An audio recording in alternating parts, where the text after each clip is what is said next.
selamat pagi. Selamat pagi pemirsa. Elisa, selamat pagi, apa kabar? Pagi Uki, sehat dong. Uki, apa kabar hari ini? Alhamdulillah sehat juga. Kita berharap nih pemirsa semua TVR Parlemen juga dimanapun Anda berada dalam keadaan sehat ya.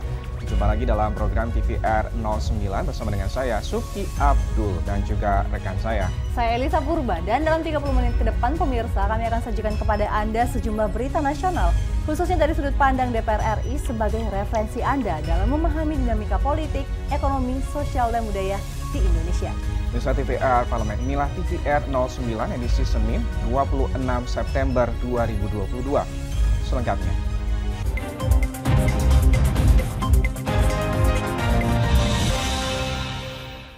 Mengawali TVR 09 hari ini, pemerintah saat ini tengah melakukan uji coba konversi kompor LPG ke kompor listrik atau induksi.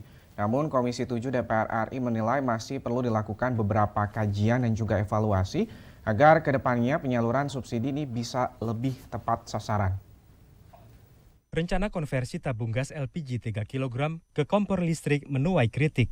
Komisi 7 DPR RI menilai rencana tersebut perlu dipikirkan secara matang dan komprehensif agar tidak merugikan masyarakat. Anggota Komisi 7 DPR RI Mukhtarudin menegaskan, perlu kajian secara komprehensif, bukan hanya mempertimbangkan persoalan oversupply listrik dan impor LPG yang besar, namun aspek teknis lainnya perlu menjadi pertimbangan.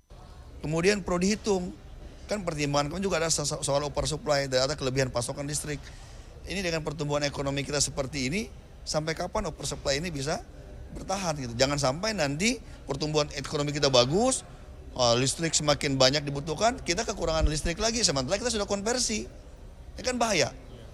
Kita mau balik ke gas lagi, sementara sudah konversi. Itu kan jadi akhirnya kebijakan yang bolak-balik. Anggota Komisi 7 DPR RI Sartono menilai perlu dilakukan kajian secara matang, bukan hanya sekedar memberikan kompor listrik kepada masyarakat, tetapi juga perlu dipikirkan nasib masyarakat kecil yang masih menggunakan gas LPG 3 kg. Ini kan dampaknya luar biasa.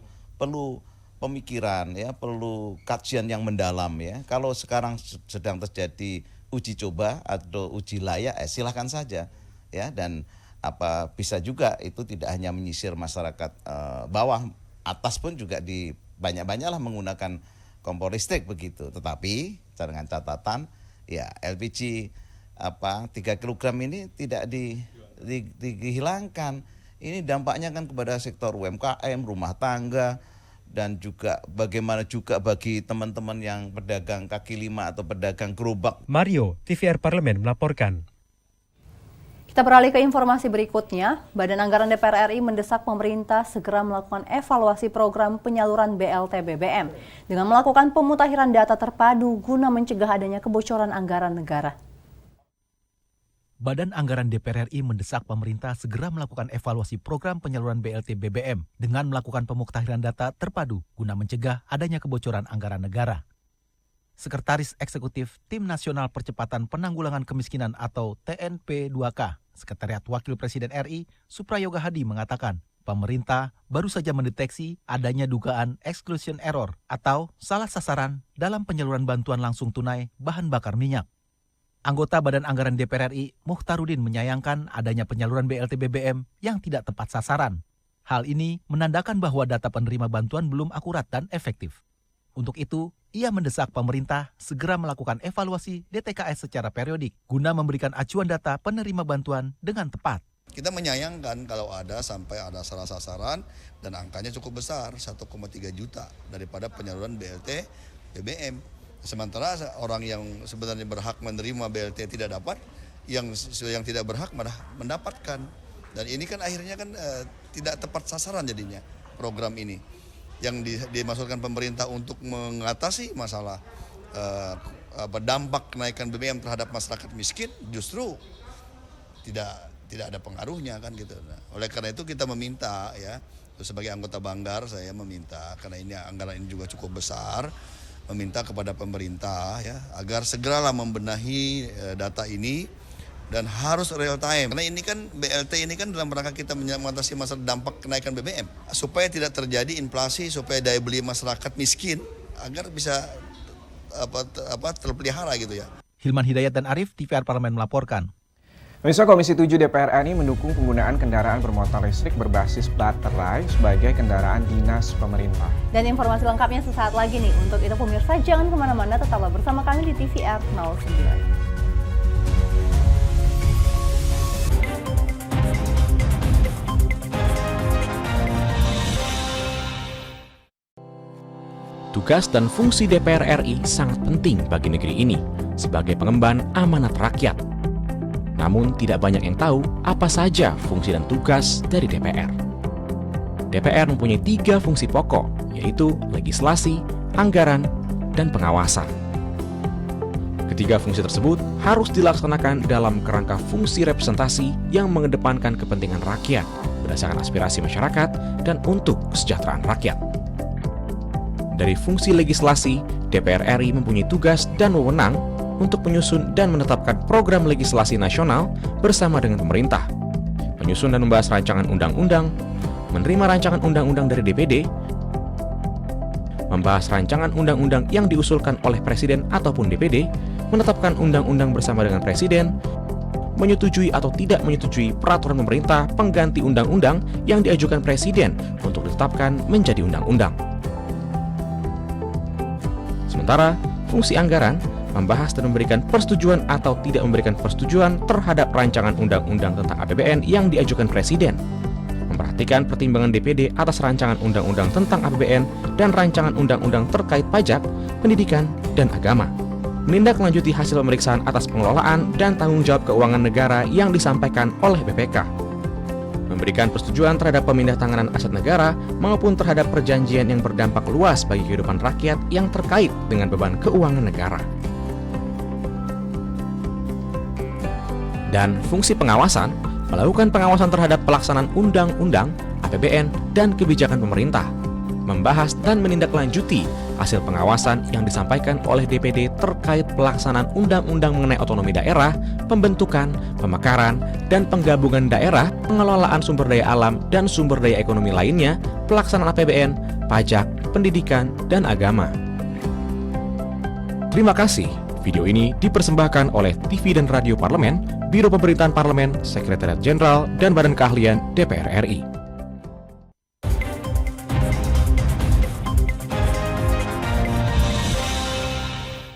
Terima kasih pemirsa, Anda masih setia menyaksikan TVR 09. Ya pemirsa dan juga Elisa, nih Komisi 7 DPR RI mendukung langkah pemerintah terkait penggunaan kendaraan listrik menjadi kendaraan dinas di instansi pemerintah. Hal ini dinilai sebagai wujud komitmen pemerintah dalam rangka menerapkan transisi energi dari sumber fosil ini menuju energi baru dan juga terbarukan.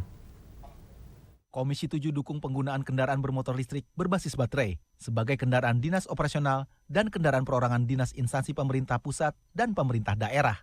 Anggota Komisi 7 DPR RI Muhtarudin mengatakan, kendaraan dinas listrik sangat diperlukan dalam rangka menuju energi baru dan terbarukan dan target pengurangan emisi karbon.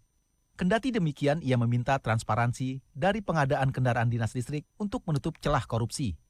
Selain itu, anggaran pengadaan kendaraan listrik harus disesuaikan dengan dana cadangan pemerintah. Muhtarudin berharap kendaraan listrik dapat mengurangi emisi serta mengurangi ketergantungan pada energi fosil yang cukup menguras APBN.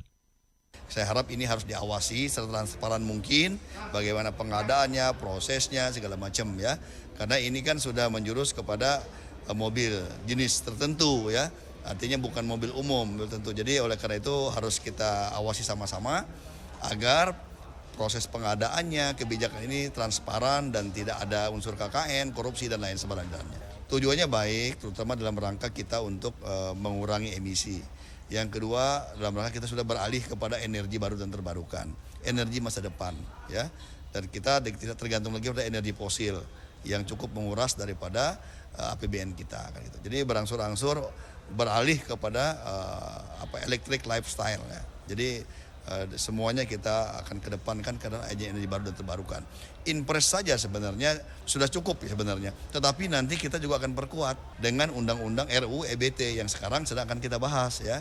Nah, sehingga dengan demikian payung hukumnya lebih kuat dan secara komprehensif mengatur semua aspek. Arif Naka, TVR Parlemen melaporkan. Pemirsa, dalam rangkaian kunjungan kerja spesifik ke Banyuwangi, Komisi 6 DPR RI meninjau perkembangan kinerja BUMN yang ada di Banyuwangi, terutama BUMN yang terdampak oleh COVID-19. Komisi 6 DPR RI melaksanakan kunjungan kerja spesifik ke Kabupaten Banyuwangi, Provinsi Jawa Timur untuk mendapatkan gambaran dan penjelasan atas perkembangan kinerja ke PT Industri Kereta Api atau INKA, PT Pelabuhan Indonesia, PT Permodalan Nasional Madani atau PNM, dan PT Perkebunan Nusantara atau PT PN12. Anggota Komisi 6 DPR RI, Dedi Yefri Hanteru Sitorus mengatakan, DPR hendak melihat perkembangan kinerja BUMN yang ada di Banyuwangi, terutama yang terdampak COVID-19.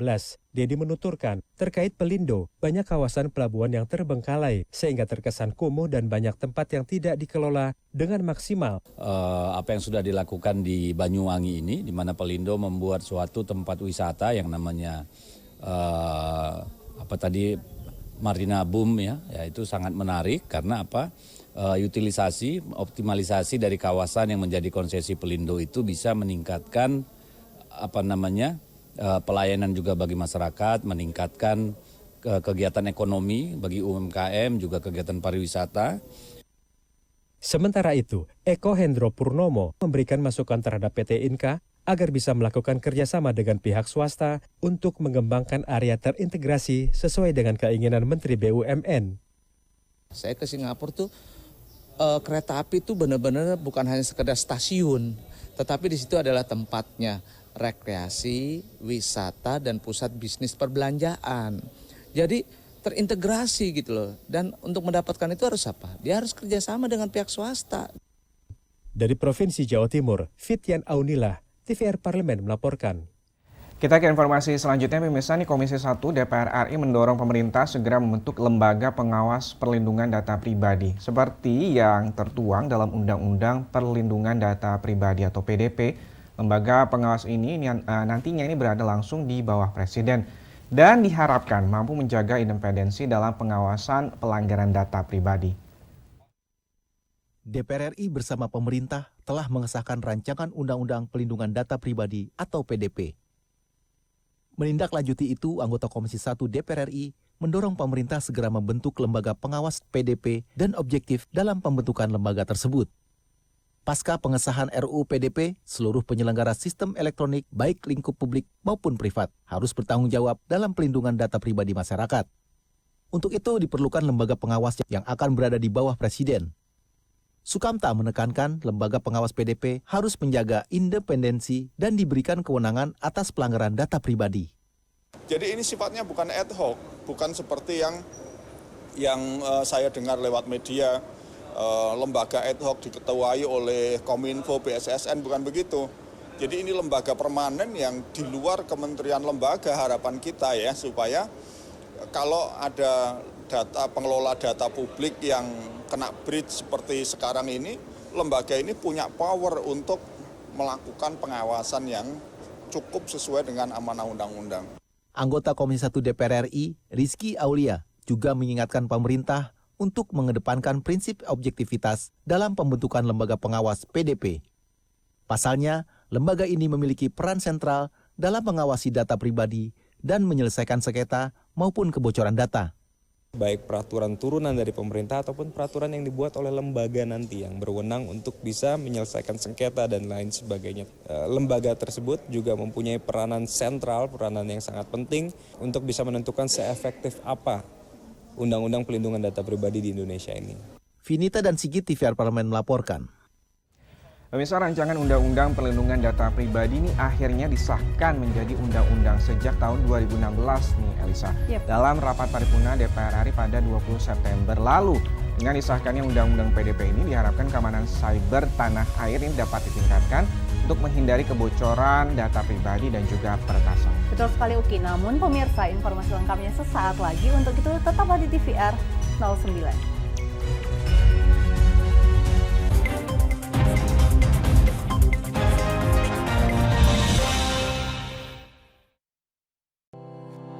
Tugas dan fungsi DPR RI sangat penting bagi negeri ini sebagai pengemban amanat rakyat.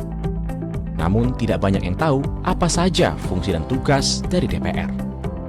DPR mempunyai 3 fungsi pokok, yaitu legislasi, anggaran, dan pengawasan. Ketiga fungsi tersebut harus dilaksanakan dalam kerangka fungsi representasi yang mengedepankan kepentingan rakyat berdasarkan aspirasi masyarakat dan untuk kesejahteraan rakyat. Dari fungsi legislasi, DPR RI mempunyai tugas dan wewenang untuk menyusun dan menetapkan program legislasi nasional bersama dengan pemerintah, menyusun dan membahas rancangan undang-undang, menerima rancangan undang-undang dari DPD, membahas rancangan undang-undang yang diusulkan oleh Presiden ataupun DPD, menetapkan undang-undang bersama dengan Presiden, menyetujui atau tidak menyetujui peraturan pemerintah pengganti undang-undang yang diajukan Presiden untuk ditetapkan menjadi undang-undang. Sementara, fungsi anggaran membahas dan memberikan persetujuan atau tidak memberikan persetujuan terhadap rancangan undang-undang tentang APBN yang diajukan Presiden, memperhatikan pertimbangan DPD atas rancangan undang-undang tentang APBN dan rancangan undang-undang terkait pajak, pendidikan, dan agama, menindaklanjuti hasil pemeriksaan atas pengelolaan dan tanggung jawab keuangan negara yang disampaikan oleh BPK, memberikan persetujuan terhadap pemindahantanganan aset negara maupun terhadap perjanjian yang berdampak luas bagi kehidupan rakyat yang terkait dengan beban keuangan negara. Dan fungsi pengawasan, melakukan pengawasan terhadap pelaksanaan undang-undang, APBN, dan kebijakan pemerintah, membahas dan menindaklanjuti hasil pengawasan yang disampaikan oleh DPD terkait pelaksanaan undang-undang mengenai otonomi daerah, pembentukan, pemekaran, dan penggabungan daerah, pengelolaan sumber daya alam dan sumber daya ekonomi lainnya, pelaksanaan APBN, pajak, pendidikan, dan agama. Terima kasih. Video ini dipersembahkan oleh TV dan Radio Parlemen, Biro Pemerintahan Parlemen, Sekretariat Jenderal, dan Badan Keahlian DPR RI.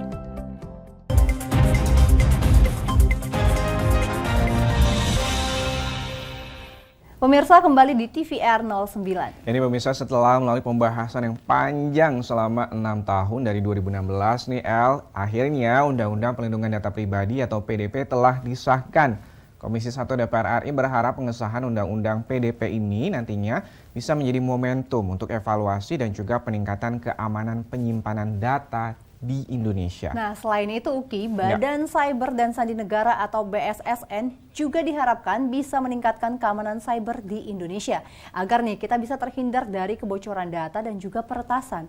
Nah, Undang-Undang PDP ini juga akan menjadi solusi atas kedudukan Lembaga Pengawas Pelindungan Data Pribadi.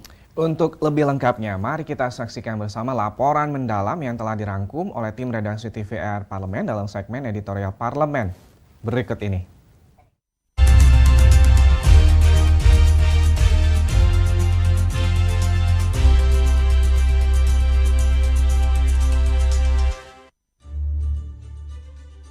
Pada rapat paripurna DPR RI 20 September 2022, DPR RI bersama pemerintah sepakat mengesahkan rancangan Undang-Undang Perlindungan Data Pribadi atau PDP.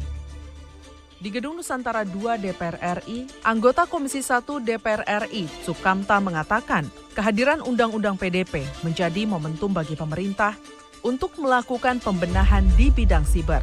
Untuk itu, pemerintah perlu melakukan evaluasi dan audit secara menyeluruh atas keamanan pengolahan data di Indonesia. Audit security ini untuk mengetahui kekuatan, kelemahan dari sistem yang dikembangkan. Jadi bukan hanya sistem itu berfungsi untuk melakukan pelayanan atau fungsi sesuai dengan dibuatnya aplikasi dan penyimpanan data itu, tapi juga keamanan, tingkat keamanan, kemudahan untuk diterobos atau kesulitan untuk diterobos oleh para hacker gitu. Jadi hardware-nya kuat apa lemah, software-nya kuat apa lemah, brainware-nya orang-orang manusia yang terlibat di situ cukup apa tidak. Anggota Komisi 1 DPR RI, Dev Akbarsah, meminta pemerintah, khususnya Badan Siber dan Sandi Negara atau BSSN, terus melakukan peningkatan kemampuan dan identifikasi secara berkala terhadap potensi-potensi kebocoran data. Komisi 1 DPR RI telah menyetujui pagu anggaran BSSN tahun 2023 sebesar Rp624 miliar. Salah satu tujuannya adalah melindungi dunia siber Indonesia dari serangan para peretas. Jangan hanya karena anggaran terbatas itu kita tidak mampu untuk melakukan mitigasi ataupun juga penahanan akan kebocoran data. Nah, perlu berarti peningkatan kemampuan, perlu dan juga kerjasama antara lintas sektor, lintas kementerian, sehingga bisa melibatkan sektor-sektor lain untuk menambah kemampuan tersebut. Senada dengan itu, anggota Komisi 1 DPR RI Nurul Arifin juga mendorong BSSN melakukan kerjasama dengan kementerian lain dalam meningkatkan keamanan siber di Indonesia. Selain itu, BSSN juga harus melengkapi sistem yang canggih, sehingga tidak mudah terjadi peretasan dan kebocoran data publik. Kementerian juga memiliki cyber security-nya begitu. Nah, BSSN ini kan hanya mengingatkan kemudian bahwa di sini sedang terjadi ancaman, sedang terjadi hacking begitu ya. Nah, itu yang dilakukan oleh BSSN. Nah, jadi kalau ingin BSSN-nya supaya lebih profesional, tentu saja harus dilengkapi dengan sistem dan peralatan yang lebih canggih. Nah, kenyataannya tidak bisa. Nah, kami berharap ini juga bisa dibantu oleh kementerian atau lembaga terkait. Pengesahan RUU PDP juga menjadi jawaban yang mengakhiri kebuntuan antara DPR dan pemerintah terkait kedudukan Lembaga Pengawas Pelindungan Data Pribadi. Anggota Komisi 1 DPR RI Rizky Aulia mendorong pemerintah segera membentuk Lembaga Pengawas PDP. Meski begitu, Rizky mengingatkan pemerintah mengedepankan prinsip objektivitas dalam pembentukan Lembaga Pengawas PDP. Pasalnya, lembaga ini memiliki peran sentral dalam mengawasi data pribadi dan menyelesaikan sengketa. Baik peraturan turunan dari pemerintah ataupun peraturan yang dibuat oleh lembaga nanti yang berwenang untuk bisa menyelesaikan sengketa dan lain sebagainya. Tapi kita paham, kita juga menekankan akan tadi lagi pentingnya unsur objektivitas tersebut. Nah, nanti lembaga tersebut juga mempunyai peranan sentral, peranan yang sangat penting untuk bisa menentukan seefektif apa Undang-Undang Pelindungan Data Pribadi di Indonesia ini. Komisi 1 DPR RI berharap kehadiran Undang-Undang PDP disertai pembentukan lembaga pengawas mampu menjawab atau setidaknya mengurangi secara signifikan kasus peretasan dan kebocoran data yang belakangan marak terjadi di Indonesia. Peringatan anomali trafik, keamanan siber, dan rekomendasi dari BSSN yang selama ini masih sering diabaikan institusi atau lembaga negara jangan sampai terjadi lagi pada lembaga pengawas PDP. Tim Liputan TVR Parlemen melaporkan.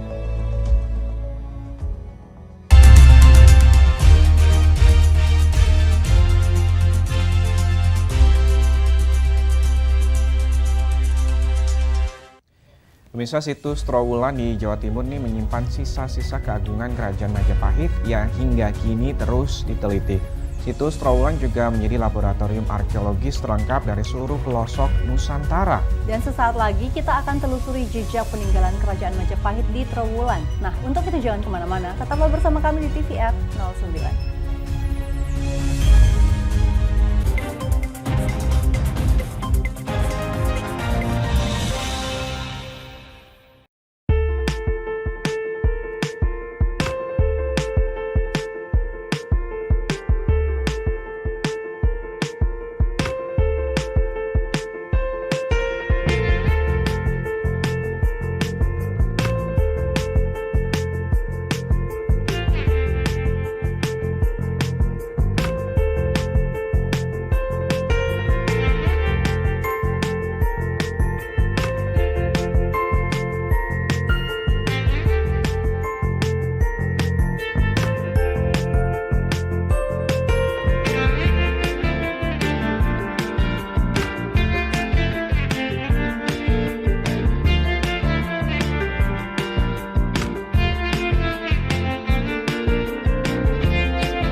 Masuki segmen akhir masih bersama dengan Suki Abdul dan juga Elisa. Dan pemirsa, apa yang terlintas di pikiran Anda ketika mendengar kata Trowulan? Nah, Trowulan adalah nama sebuah kecamatan kecil yang terletak di Kabupaten Mojokerto. Ya, ini sepintas pemirsa, Trowulan tampak seperti kecamatan pada umumnya nih. Namun ratusan tahun lalu, kecamatan ini diduga merupakan pusat dari pemerintahan kerajaan terbesar di Nusantara, yaitu Kerajaan Majapahit. Dan berikut ini liputannya dalam segmen Intips, Informasi dan Tips.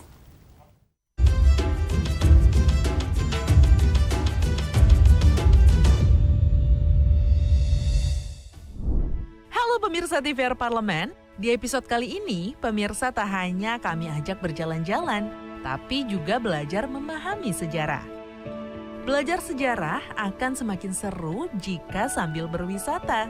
Dalam sekali perjalanan, pemirsa bisa menikmati waktu liburan sambil menggali informasi mengenai tempat-tempat penuh cerita dari masa lalu. Kota Mojokerto di Jawa Timur bisa jadi salah satu kota yang bisa pemirsa jelajahi untuk wisata sejarah. Mojokerto, Jawa Timur merupakan salah satu kota yang terkenal dengan pesona di sektor pariwisatanya. Ada sejumlah tempat wisata di Mojokerto yang berhubungan dengan relief, landmark, dan penemuan-penemuan bersejarah. Bahkan, terdapat banyak tempat yang unik dan menarik untuk didatangi di Mojokerto. Salah satunya adalah Patung Buddha Tidur, yang kabarnya merupakan yang terbesar ketiga di dunia. Tak perlu jauh-jauh ke Thailand atau Nepal untuk melihat Patung Buddha Tidur atau Sleeping Buddha. Sebab di Mojokerto pun ada. Patung berwarna emas ini dibuat dengan panjang 22 meter, lebar 6 meter, dan tinggi 4,5 meter. Awalnya kawasan ini dibuat untuk umat Buddha beribadah. Tetapi karena banyak pengunjung yang datang, area tersebut diresmikan menjadi tempat wisata pada tahun 2012. Patung yang dibuat pada tahun 1993 ini menggambarkan wafatnya Sang Buddha Siddhartha Gautama dalam kondisi tertidur. Posisi patung Buddha yang dibuat dari beton ini sengaja diarahkan ke arah selatan yang dianggap kiblatnya umat Buddha. Di bagian bawah patung terdapat relief-relief yang menggambarkan kehidupan Buddha Gautama. Masih di area patung Buddha Tidur, ada kolam terata yang melambangkan kehidupan Sang Buddha dan ajaran agama Buddha. Bagi pemirsa yang ingin berkunjung, lebih baik tetap menjaga ketenangan dan memakai busana sopan, mengingat lokasi patung Buddha Tidur ini ada di tempat ibadah. Selain patung Buddha Tidur, tempat lain yang juga menarik untuk dikunjungi adalah Mahawihara Mojopahit. Bangunan khas Jawa dengan atap joglo dan dinding dari relief batu pahat menjadikannya kental dengan beragam budaya. Wihara yang dibangun pada tahun 1987 ini sebenarnya memiliki banyak hal yang menarik selain patung Budanya loh. Salah satu hal yang menarik di area Mahawihara adalah soal model bangunan-bangunannya. Seringkali orang berpikir jika Buddha kental dengan arsitektur bergaya Cina, tapi berbeda dengan yang ada di Mahawihara. Bangunannya bergaya joglo yang merupakan rumah tradisional Jawa karena pada dasarnya, dahulu di Indonesia, ajaran Buddha yang diajarkan mengikuti adat dan budaya yang ada di Kerajaan Majapahit. Satu bukti yang menyatakan bahwa agama dan adat atau budaya bisa bersatu menjadi sebuah harmoni yang indah. Kemegahan Kerajaan Majapahit seolah tak ada habisnya untuk ditelusuri. Berbagai candi dan benda pusaka hingga saat ini masih sering ditemukan dan terus diteliti untuk dimaknai asal-usulnya. Masih di kompleks situs Trowulan ada Candi Brahu, candi yang diperkirakan sudah ada sebelum Kerajaan Majapahit berdiri. Nama Brahu diperkirakan berasal dari kata Wanaru atau Warahu yang merupakan sebutan bangunan suci. Menurut kepercayaan masyarakat setempat, Candi Brahu adalah tempat di mana diselenggarakan upacara kremasi atau pembakaran jenazah Raja Majapahit dan dikenal sebagai bangunan suci untuk memuliakan anggota keluarga kerajaan yang telah wafat.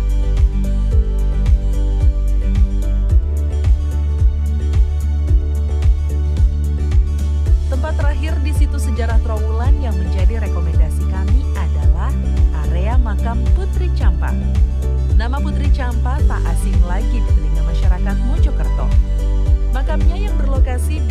Trowulan masih terawat dengan baik.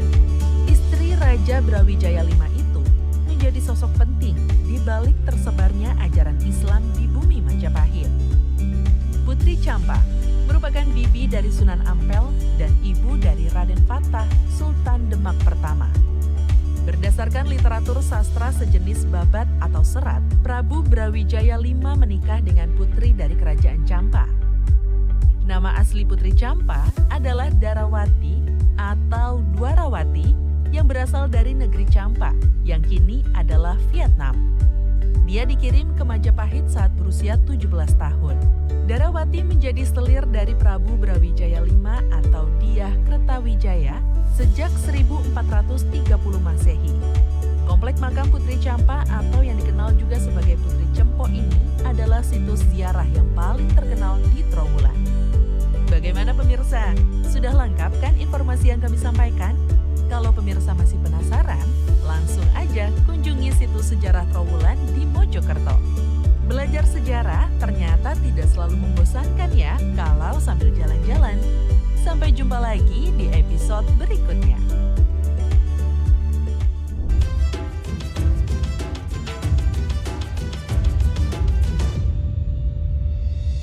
Nah, Elisa tertarik untuk mengunjungi Kerajaan Majapahit di Trowulan? Mungkin nanti kalau kita ada agenda ke sana bisa kita singgahkan ya. Menjadi ya? salah satu bucket list ya. Iya, Dan pemirsa, ini penghujung acara, kami informasikan kepada Anda agenda DPR RI pada hari ini Senin 26 September 2022. Dan pemirsa, pagi ini pada pukul 10 waktu Indonesia Barat, Komisi 1 DPR RI akan menggelar rapat kerja dengan Menteri Pertahanan, Panglima TNI beserta Kasat, Kasal, dan Kasau. Juga pemirsa, ada Komisi 9 DPR RI yang akan menggelar rapat kerja dengan Menteri Kesehatan. Dan juga pemirsa, di pukul 11 Komisi 5 DPR RI akan mengadakan rapat dengar pendapat umum dengan Serikandi Pengusaha Properti Indonesia. Lalu pada pukul 13.00 waktu Indonesia Barat, ini Wakil Ketua DPR RI bidang Korkesra akan menerima Dubes Singapura untuk Indonesia yang bertempat di ruang delegasi. Dan tentunya pemirsa, sejumlah agenda dan juga program DPR RI lainnya dapat Anda saksikan secara langsung di TVR Parlemen melalui kanal utama, kanal komisi, dan kanal alat kelengkapan dewan lainnya yang tentunya dapat Anda akses di tvr.dpr.go.id. Pemirsa TVR Parlemen, demikianlah TVR 09 edisi pagi hari ini. Kami ingatkan untuk tetap waspada pada persebaran virus COVID-19 dan tetap patuhi protokol kesehatan. Segenap kru TVR Parlemen yang bertugas mengucapkan terima kasih telah menyaksikan TVR 09 pagi ini. Saya Elisa Purba dan juga rekan saya. Dan saya Suki Abdul. Sampai bertemu kembali di TVR 09 esok hari. TVR Parlemen, Referensi Indonesia.